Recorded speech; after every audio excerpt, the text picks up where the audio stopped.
ओम कृष्णाय नमः। नमस्कार आप सभी हरि भक्तों को। आज इस वीडियो में भगवत गीता का तीसरा अध्याय उसके महात्म सहित सुनाने जा रहे हैं। तीसरे अध्याय के पढ़ने या सुनने से क्या फल होता है, तो जानते हैं भगवत गीता के तीसरे अध्याय का महात्म। श्री भगवान कहते हैं, प्रिय जन स्थान में एक जड़ नामक ब्राह्मण था जो कौशी वंश में उत्पन्न हुआ था। उसने अपना जातीय धर्म छोड़कर बनिए की वृत्ति में मन लगाया। उसे पराई स्त्री के साथ व्यभिचार करने का व्यसन पड़ गया था। वह सदा जुआ खेलता, शराब पीता और शिकार खेलकर जीवों की हिंसा करता था। इसी प्रकार उसका समय बीतता था। धन नष्ट हो जाने पर वह व्यापार के लिए बहुत दूर उत्तर दिशा में चला गया। वहाँ से धन कमाकर घर की ओर लौटा। बहुत दूर तक का रास्ता उसने तय कर लिया था। एक दिन सूर्यास्त हो जाने पर जब दसों दिशाओं में अंधकार फैल गया, तब एक वृक्ष के नीचे उसे लुटेरों ने धर दबाया और शीघ्र ही उसके प्राण ले लिए। उसके धर्म का लोप हो गया था, इसलिए वह बड़ा भयानक प्रेत हुआ। उसका पुत्र बड़ा धर्मात्मा और वेदों का विद्वान था।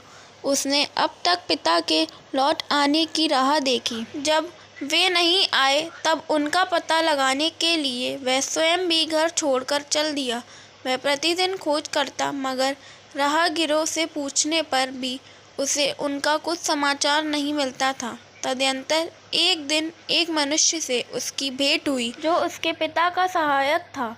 उससे सारा हाल जानकर उसने पिता की मृत्यु पर बहुत शोक किया। वह बड़ा बुद्धिमान था। बहुत कुछ सोच विचार कर पिता का परलौकिक कर्म करने की इच्छा से आवश्यक सामग्री साथ ले उसने काशी जाने का विचार किया। मार्ग में 7-8 मुकाम डालकर वह 9वें दिन उसी वृक्ष के नीचे पहुंचा जहां इसके पिता मारे गए थे। उस स्थान पर उसने संध्या उपासना की और गीता के तीसरे अध्याय का पाठ किया। इसी समय आकाश में बड़ी भयानक आवाज हुई। उसने अपने पिता को भयंकर आकार में देखा। फिर तुरंत ही अपने सामने आकाश में उसे एक सुंदर विमान दिखाई दिया जो महान तेज से व्याप्त था। उसमें अनेकों क्षुद्र घंटिकाएं लगी थीं। उसके तेज से समस्त दिशाएं आलोकित हो रही थीं।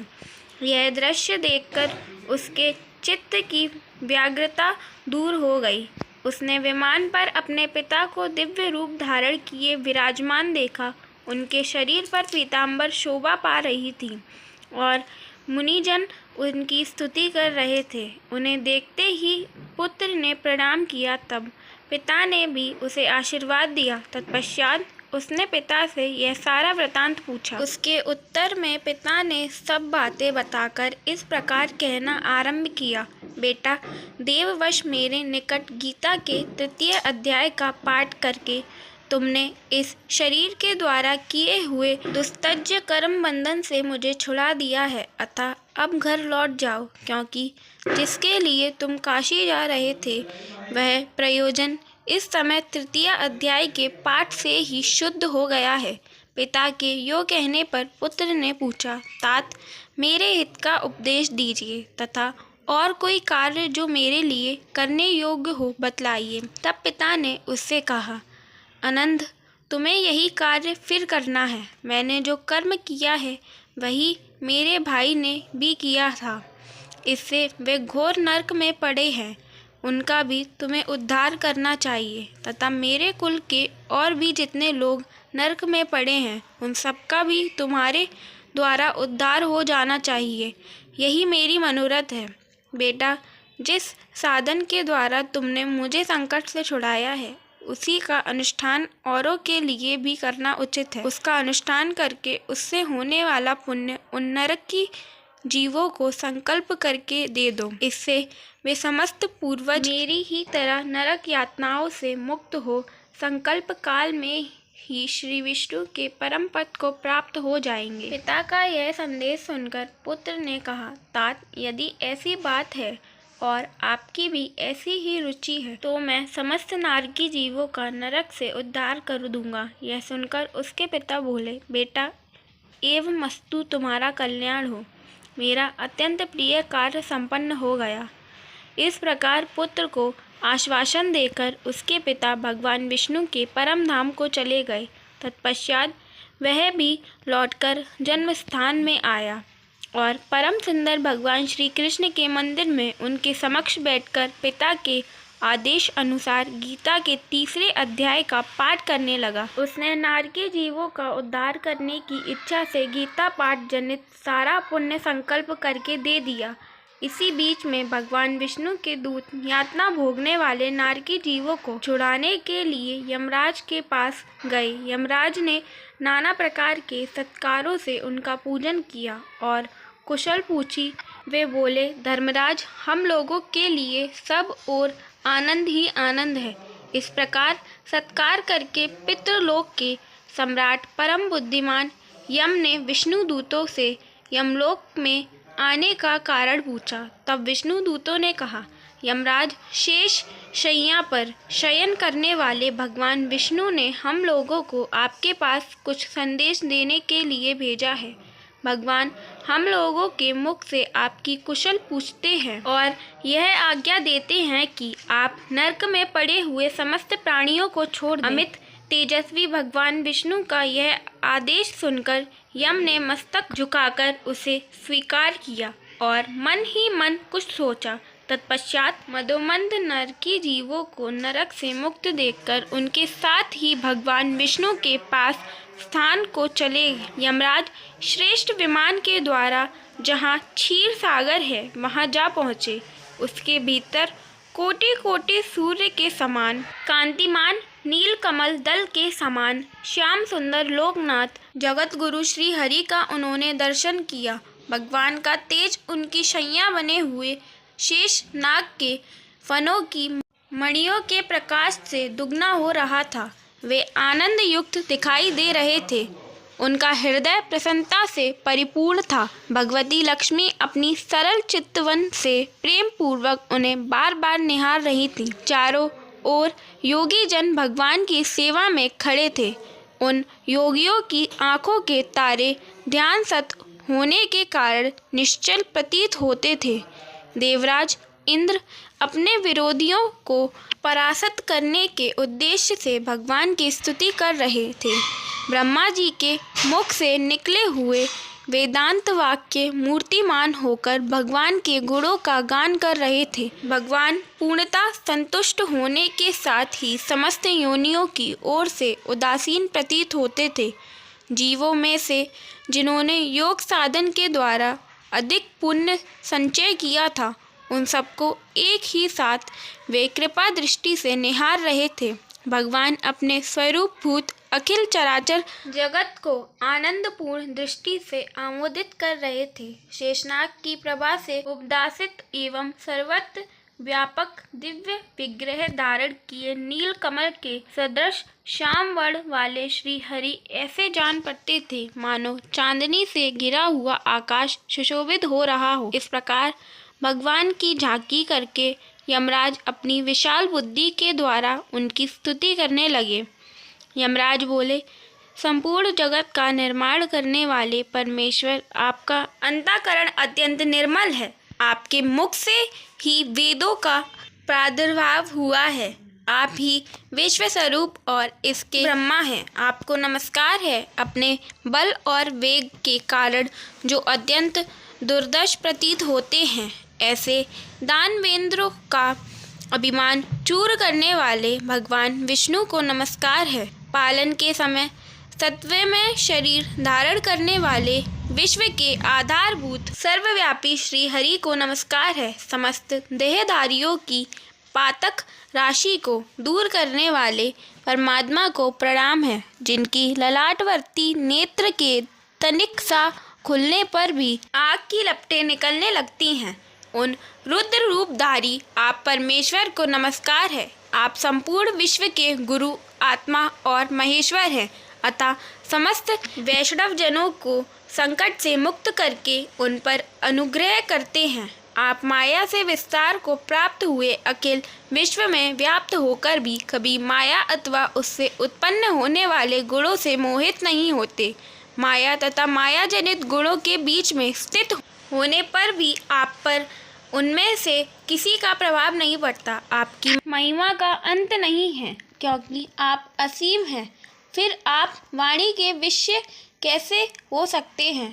अतः मेरा मौन रहना ही उचित है। इस प्रकार स्तुति करके यमराज ने हाथ जोड़कर कहा, जगतगुरु, आपके आदेश से इन जीवों को गुण रहित होने पर भी मौन छोड़ दिया है। अब मेरे योग्य और जो कार्य हों उसे बताइए। उनके यो कहने पर भगवान मधुसूदन मेघ के समान गंभीर वाणी द्वारा मानो अमृत से सींचते हुए बोले, धर्मराज, तुम सबके प्रति समान भाव रखते हुए लोगों का पाप से उद्धार कर रहे हो। तुम पर देहधारियों का भार रखकर मैं निश्चित हूँ। अतः तुम अपना काम करो और अपने लोक को लौट जाओ। यो कहकर भगवान अंतर्ध्यान हो गए। यमराज भी अपनी पुरी को लौट गए। तब वह ब्राह्मण अपनी जाति के और समस्त नारकी जीवों का नरक से उद्धार करके स्वयं भी श्रेष्ठ विमान द्वारा श्री विष्णु धाम को चला गया। अब सुनते हैं तीसरा अध्याय। इस पर अर्जुन ने प्रश्न किया कि हे जनार्दन, यदि कर्मों की अपेक्षा ज्ञान आपके श्रेष्ठ मान्य है तो फिर हे केशव, मुझे भयंकर कर्म में क्यों लगाते हैं तथा आप मिले हुए से वचन से मेरी बुद्धि को मोहित सी करते हैं। इसलिए उस एक बात को निश्चय करके कहिए कि जिससे मैं कल्याण को प्राप्त होऊं। इस प्रकार अर्जुन के पूछने पर भगवान श्री कृष्ण महाराज बोले, हे निष्पाप अर्जुन, इस लोक में दो प्रकार की निष्ठा मेरे द्वारा पहले कही गई है, ज्ञानियों की ज्ञान योग से और योगियों की निष्काम कर्म योग से। परंतु किसी भी मार्ग के अनुसार कर्मों को स्वरूप से त्यागने की आवश्यकता नहीं है, क्योंकि मनुष्य ना तो कर्मों के ना तो करने से निष्कर्मता को प्राप्त होता है और न कर्मों को त्यागने मात्र से भगवत साक्षात्कार रूप सिद्धि को प्राप्त होता है तथा सर्वथा कर्मों का स्वरूप से त्याग हो भी नहीं सकता, क्योंकि कोई भी पुरुष किसी काल में क्षण मात्र भी बिना कर्म किए नहीं रहता है। निसंदेह सभी पुरुष प्रकृति से उत्पन्न हुए गुणों द्वारा परवश हुए कर्म करते हैं। इसलिए जो मूढ़ बुद्धि पुरुष कर्मेंद्रियों को हठ से रोककर इंद्रियों के भोगों को मन से चिंतन करता रहता है, वह मिथ्याचारी अर्थात दंभी कहा जाता है। और हे अर्जुन, जो पुरुष मन से इंद्रियों को वश में करके अनासक्त हुआ कर्मेंद्रियों से कर्मयोग का आचरण करता है, वह श्रेष्ठ है। इसलिए तू शास्त्र विधि से नियत किए हुए स्वधर्म रूप कर्म को कर, क्योंकि कर्म न करने की अपेक्षा कर्म करना श्रेष्ठ है तथा कर्म न करने से तेरा शरीर निर्वाह भी नहीं सिद्ध होगा। हे अर्जुन, बंधन के भय से भी कर्मों का त्याग करना योग्य नहीं है, क्योंकि यज्ञ अर्थात विष्णु के निमित्त किए हुए कर्म के सिवा अन्य कर्म में लगा हुआ ही यह मनुष्य कर्मों द्वारा बनता है। इसलिए हे अर्जुन, आसक्ति से रहित हुआ उस परमेश्वर के निमित्त कर्म का भली प्रकार आचरण कर। कर्म न करने से तू पाप को भी प्राप्त होगा, क्योंकि प्रजापति ब्रह्मा ने कल्प के आदि में यज्ञ सहित प्रजा को रचकर कहा कि इस यज्ञ द्वारा तुम लोग वृद्धि को प्राप्त हो और यह यज्ञ तुम लोगों को इच्छित कामनाओं के देने वाला है होवे तथा तुम लोग इस यज्ञ द्वारा देवताओं की उन्नति करो और वह देवता लोग तुम लोग की उन्नति करें। इस प्रकार आपस में कर्तव्य समझकर उन्नति करते हुए परम कल्याण को प्राप्त होवोगे तथा यज्ञ द्वारा बढ़ाए हुए देवता लोग तुम्हारे लिए बिना मांगे ही प्रिय भोगों को देंगे। उनके द्वारा दिए हुए भोगों को जो पुरुष इनके लिए बिना दिए ही भोगता है, वह निश्चय चोर है। कारण कि यज्ञ से शेष बचे हुए अन्न को खाने वाले श्रेष्ठ पुरुष सब पापों से छूटते हैं, और जो पापी लोग अपने शरीर पोषण के लिए ही पकाते हैं, वे तो पापों को ही खाते हैं, क्योंकि संपूर्ण प्राणी अन्न से उत्पन्न होते हैं और अन्न की उत्पत्ति वृष्टि से होती है तथा वृष्टि यज्ञ से होती है और वह यज्ञ कर्मों से उत्पन्न होने वाला है। तथा उस कर्म को वेद से उत्पन्न हुआ जान और वेद अविनाशी परमात्मा से उत्पन्न हुआ है। इससे सर्वव्यापी परम अक्षर परमात्मा सदा ही यज्ञ में प्रतिष्ठित हैं।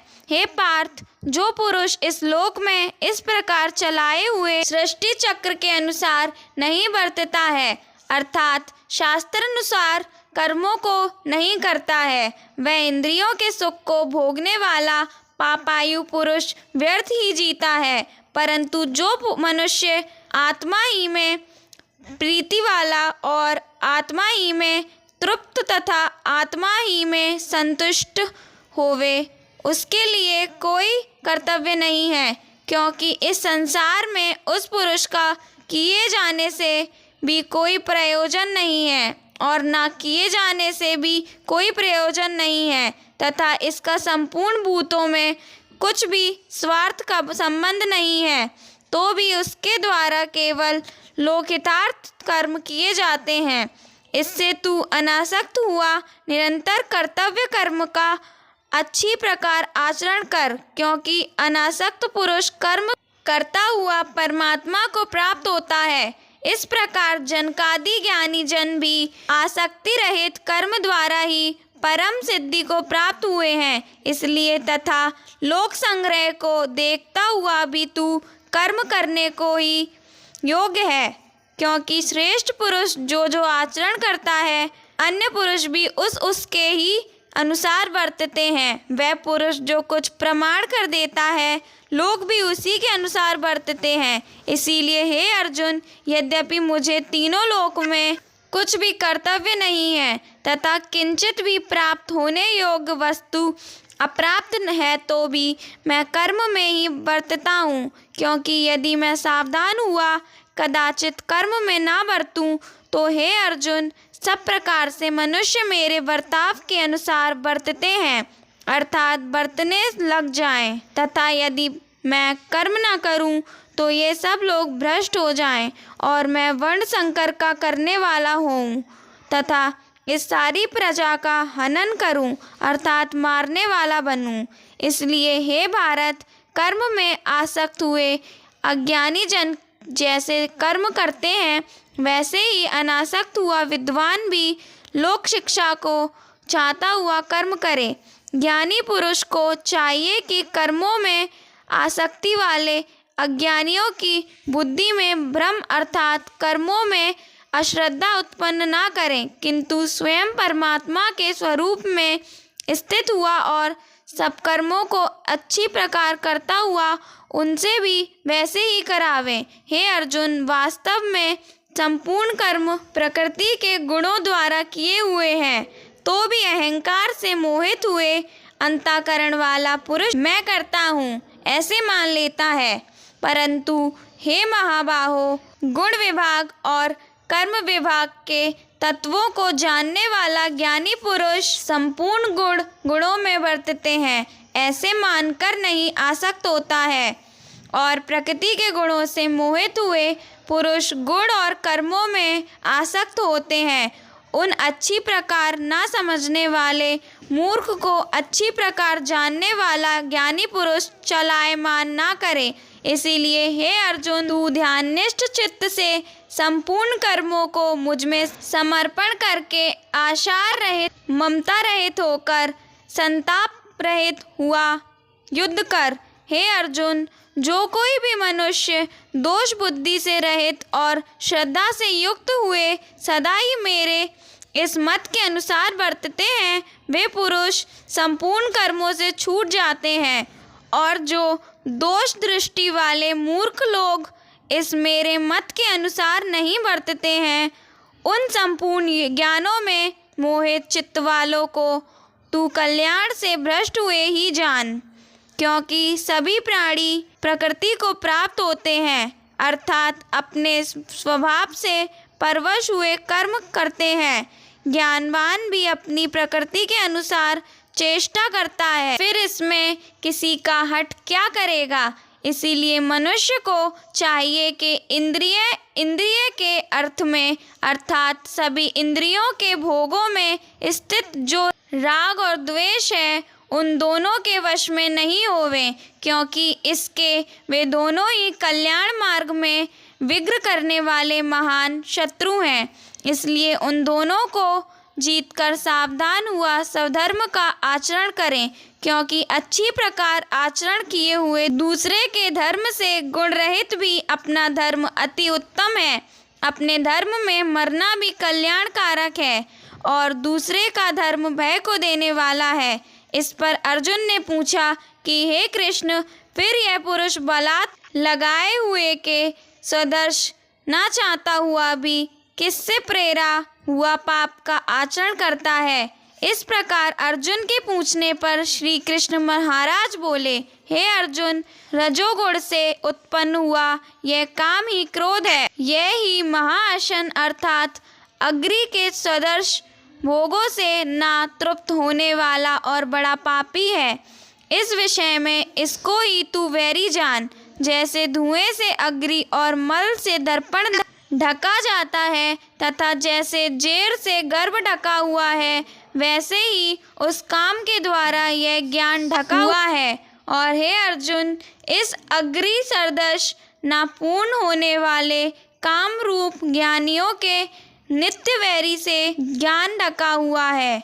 इंद्रियां, मन और बुद्धि इस काम के वास स्थान कहे जाते हैं और यह काम इन मन, बुद्धि और इंद्रियों द्वारा ही ज्ञान को आच्छादित करके इस जीवात्मा को मोहित करता है। इसलिए हे अर्जुन, तू पहले इंद्रियों को वश में करके ज्ञान और विज्ञान के नाश करने वाले इस काम पापी को निश्चय पूर्वक मार।